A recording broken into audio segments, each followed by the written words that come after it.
नमस्कार दोस्तों, मैं हूँ प्रिया। आप सभी का एक बार फिर से स्वागत करती हूँ आपके अपने चैनल भक्ति मंत्र में।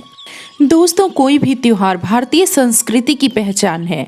ये न केवल हर्ष और उल्लास का माध्यम है, बल्कि ये भारतीय संस्कृति का मूल भी है। इनके माध्यम से ही हमें अपनी गौरवशाली प्राचीन संस्कृति के संबंध में जानकारी मिलती है। दोस्तों, आज हम बात करेंगे महाशिवरात्रि के बारे में। शिवरात्रि प्रत्येक मास की अमावस्या से एक दिन पूर्व अर्थात कृष्ण पक्ष की चतुर्दशी को मनाई जाती है, जबकि महाशिवरात्रि वर्ष में एक बार ही आती है। यह फाल्गुन मास की कृष्ण पक्ष की चतुर्दशी को मनाई जाती है। शिव पुराण ईशान संहिता में कहा गया है कि फाल्गुन कृष्ण चतुर्दशी की रात्रि में भगवान शिव करोड़ों सूर्यों के समान प्रभाव वाले लिंग रूप में प्रकट हुए थे। ईशान संहिता में लिखा गया है, फाल्गुन कृष्ण चतुर्दश्यामादिदेवो महानिशि शिवलिंग तयोद अद्भुत कोटि सूर्य समप्रभ। महाशिवरात्रि धार्मिक एवं सांस्कृतिक रूप से अत्यंत महत्वपूर्ण है। दोस्तों, महाशिवरात्रि के बारे में अनेक कथाएं प्रचलित हैं। एक कथा के अनुसार अग्निलिंग के उदय के साथ इसी दिन सृष्टि प्रारंभ हुई थी। दूसरी पौराणिक कथा के अनुसार फाल्गुन मास के कृष्ण पक्ष की चतुर्दशी पर भगवान सर्वप्रथम शिवलिंग के रूप में प्रकट हुए थे। इसलिए इस दिवस को भगवान शिव के ज्योतिर्लिंग के प्रकाट्य पर्व को प्रत्येक वर्ष महाशिवरात्रि के रूप में मनाया जाता है। एक और कथा के अनुसार इस दिन भगवान शिव का देवी माता पार्वती के साथ विवाह हुआ था। यह उनके विवाह की रात्रि है। उन्होंने वैराग्य त्याग करके गृहस्थ जीवन अपना लिया था। एक पौराणिक कथा के अनुसार ये भी कहा जाता है कि इस दिन भगवान शिव ने समुद्र मंथन के समय निकले कालकूट नामक विष को अपने कंठ में रख लिया था, जिससे उनका कंठ नीला हो गया था। इसलिए उन्हें नीलकंठ नाम से भी जाना जाता है। कहते हैं कि इस घातक विष के कारण भगवान शिव को ताप चढ़ गया था। इसे उतारने के लिए उनके मस्तक पर बेल पत्र रखा गया।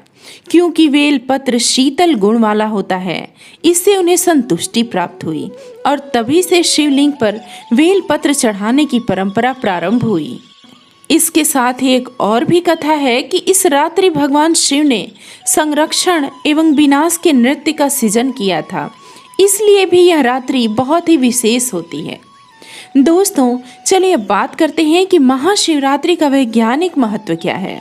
दोस्तों, महाशिवरात्रि का विज्ञान की दृष्टि से भी बहुत महत्व होता है।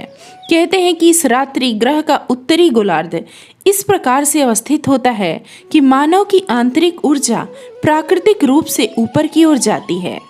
यह ऊर्जा मनुष्य को आध्यात्मिक शिखर तक ले जाने में सहायक होती है। इसलिए इस रात्रि में भगवान शिव की पूजा अर्चना करना बहुत ही महत्वपूर्ण होता है। पूजा के समय भक्त सीधा बैठता है तथा उसकी रीढ़ की हड्डी सीधी होती है। इसके कारण उसकी ऊर्जा उसके मस्तिष्क की ओर जाती है। इससे उसे शारीरिक ही नहीं अपितु मानसिक एवं आध्यात्मिक शक्ति भी प्राप्त होती है। भगवान शिव का पंचाक्षरी मंत्र ओम नमः शिवाय है। यह मंत्र भगवान शिव को अत्यंत ही प्रिय है। इस मंत्र का संबंध पंच महाभूतों भूमि, गगन, वायु, अग्नि और नीर से माना जाता है। इस मंत्र का निरंतर जाप करने से शरीर में ऊर्जा का संचार होता है। इससे मनुष्य का आत्मबल बढ़ता है। दोस्तों, धर्म ग्रंथ के अनुसार महाशिवरात्रि के दिन भगवान शिव की पूजा अर्चना करने से वे बहुत ही प्रसन्न होते हैं और अपने भक्तों को मनचाहा वरदान भी देते हैं। शिवरात्रि का त्योहार एक दिन पहले से ही प्रारंभ होता है। भगवान शिव के मंदिरों में रात्रि भर पूजा अर्चना होती है। भक्त रात भर जागरण करते हैं और सूर्योदय के समय पवित्र स्थलों पर स्नान करते हैं। नदी तटों, विशेषकर गंगा के तटों पर भक्तों की भारी भीड़ होती है। स्नान के पश्चात भगवान शिव के मंदिरों में पूजा अर्चना होती है। भक्त शिवलिंग की परिक्रमा करते हैं। इसके बाद भगवान शिव का अभिषेक किया जाता है। शिवलिंग का जल से अभिषेक, दूध से अभिषेक होता है। शिवलिंग पर जल से जो अभिषेक किया जाता है उसे जलाभिषेक कहते हैं। इसी प्रकार शिवलिंग पर दूध से अभिषेक करने से उसे दुग्धाभिषेक कहते हैं। मधु से भी शिवलिंग का अभिषेक किया जाता है।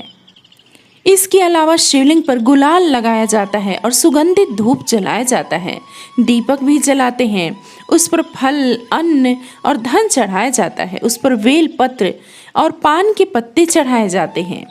दोस्तों, ये वो वस्तुएं हैं जो भगवान शिव पे चढ़ाई जाती है और उन्हें बहुत ही प्रिय हैं, जिनमें धतूरा, फूल, मुक्तिदायिनी गंगा के जल का भी विशेष महत्व होता है, क्योंकि गंगा देवलोक से सीधे भगवान शिव की जटा पर ही उतरी थी। इसके बाद ही वह पृथ्वी लोक में उतरी और प्रभावित हुई। इसलिए सभी नदियों में गंगा का स्थान सर्वोपरि माना जाता है। सभी भक्त महाशिवरात्रि के दिन उपवास भी रखते हैं। कुछ लोग निर्जल रहकर भी उपवास करते हैं। उपवास से तन और मन दोनों ही शुद्ध होते हैं। दोस्तों, शुद्ध मन में ही भगवान का वास होता है। कई स्थानों पर भगवान शिव की बारात भी निकाली जाती है, जिसमें कलाकार शिव और पार्वती का रूप धारण करते हैं। बारात में सम्मिलित लोग शरीर पर भस्म लगाए हुए होते हैं और वे नाचते गाते हुए शिव और पार्वती के रथ के पीछे चल रहे होते हैं। दोस्तों, आपको बता दें कि महिलाओं के लिए शिवरात्रि का व्रत बहुत ही महत्वपूर्ण होता है। विवाहित महिलाएं व्रत रखकर अपने पति की दीर्घायु और सुखी जीवन के लिए प्रार्थना करती हैं, जबकि जो अविवाहित युवतियां होती हैं वो भगवान शिव से अपने लिए सुयोग्य वर मांगती हैं। भगवान शिव को आदर्श पति के रूप में माना जाता है, इसलिए सभी कन्याएं सुयोग्य वर के लिए 16 सोमवार का व्रत भी करती हैं। तो दोस्तों, मैं उम्मीद करूंगी आज की ये जानकारी आपको जरूर पसंद आई होगी। आप अपने विचार कमेंट करके जरूर बताएं। अगर आपने मेरे चैनल को अभी तक सब्सक्राइब नहीं किया है तो अभी कर लें। साथ ही बेल आइकन को प्रेस करना बिल्कुल भी ना भूलें। दोस्तों, मिलते हैं कुछ और नई जानकारी के साथ। तब तक के लिए हर हर महादेव।